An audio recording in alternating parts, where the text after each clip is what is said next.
A finales de 1800 la electricidad se había descubierto. Durante mucho tiempo no se consideraba una novedad.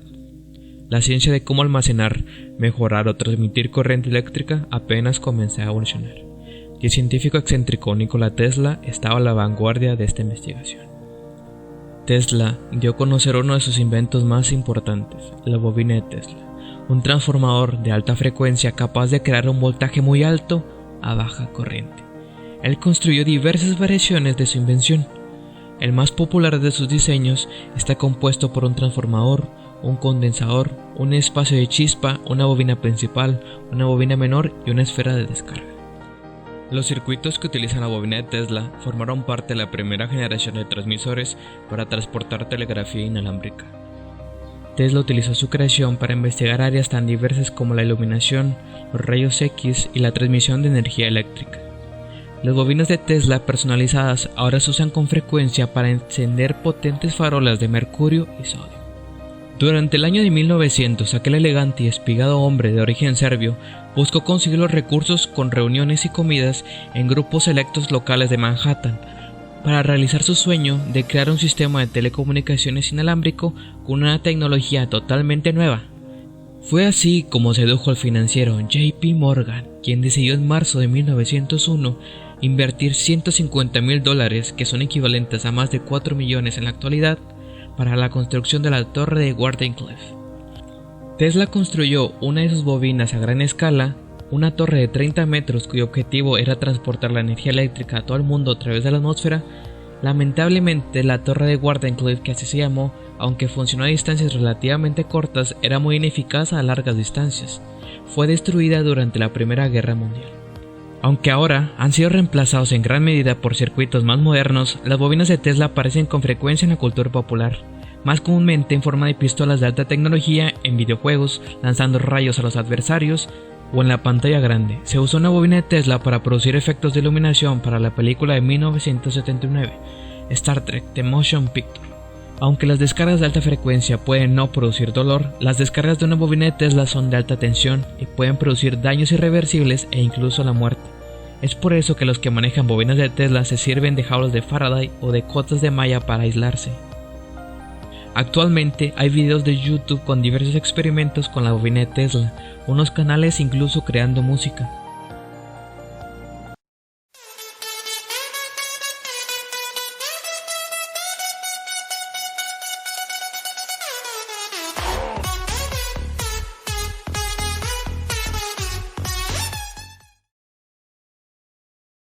Aquí termina la introducción, continuamos con la presentación de la bobina de Tesla. Muchas gracias. Buenos días, yo les voy a hablar de los conceptos básicos respecto a la bobina de Tesla. La bobina de Tesla, como ya se mencionó anteriormente, es un dispositivo diseñado por Nikola Tesla cuyo fin era la capacidad de establecer conexiones eléctricas inalámbricas. Para entender mejor el funcionamiento de la bobina, es necesario entender los siguientes conceptos: resonancia, inductancia y capacitancia. La resonancia se define como el conjunto de fenómenos relacionados con movimientos periódicos que producen el reforzamiento de una oscilación al someter el sistema a oscilaciones de una frecuencia determinada. Todos los objetos elásticos oscilan cuando son excitados por una fuerza externa. La frecuencia a la que un objeto elástico oscila libremente es llamada su frecuencia natural de oscilación. Por ejemplo, una barra metálica, al ser golpeada, esta oscila emitiendo un sonido característico. Si a dicha barra se le acerca otra barra que sea idéntica, la segunda barra comenzará a oscilar a la misma frecuencia excitada por la primera. Esto es lo que ocurre de la primera bobina a la segunda.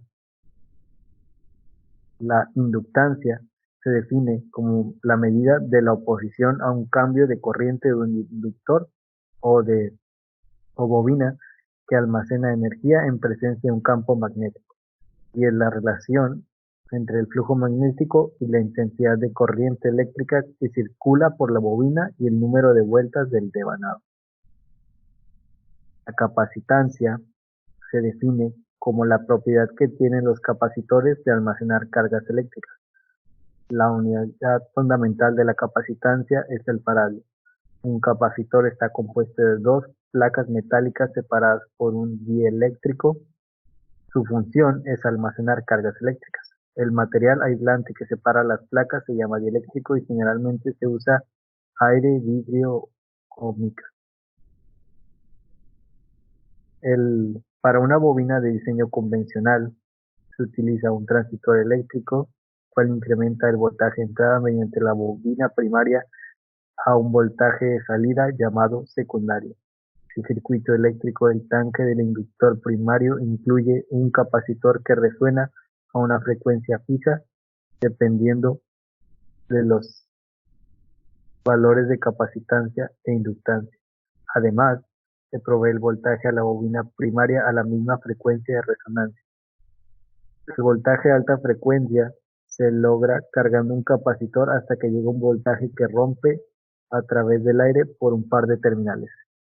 En nuestra bobina, los materiales que vamos a utilizar son tubo de PVC de 15 centímetros de largo y 2.5 centímetros de diámetro, un alambre magneto calibre 28, un cable calibre 18 de 1 metro, un transistor TIP 31C, una pila de 9 voltios, un interruptor, una resistencia de 22 kiloohmios, una bola de hielo seco pequeña que quede arriba del tubo y un broche portapila de 9 voltios. A continuación, mi compañera les hablará del ensamblaje de nuestra bobina. Buenos días, mi nombre es Ana Camila Ramírez García y yo les voy a hablar un poco de los materiales que necesitamos para armar una bobina de Tesla y los pasos que debemos de seguir. Bien, lo primero son los materiales que necesitamos. Vamos a necesitar una base para instalar los componentes, una pila de 9 volts, un broche portapila de 9 volts, un cautín, un transistor TIP 31C, un tubo de PVC, una resistencia de 22 kiloohms, un alambre de cobre, una esfera de unicel, papel aluminio, cable de color, LED, terminal de tornillo, tornillos para montar el circuito a la base, tarjeta de soldadura, cinta adhesiva y cable para soldarlo todo. Bien, lo primero que debemos hacer es juntar el transistor, el LED, la terminal de tornillo y la resistencia de 22 kiloohms y unirlos a la base. Después de esto, lo que vamos a hacer es que vamos a tomar el alambre de cobre y el tubo de PVC y vamos a dar vueltas hasta dejar 3 centímetros de tubo en la base.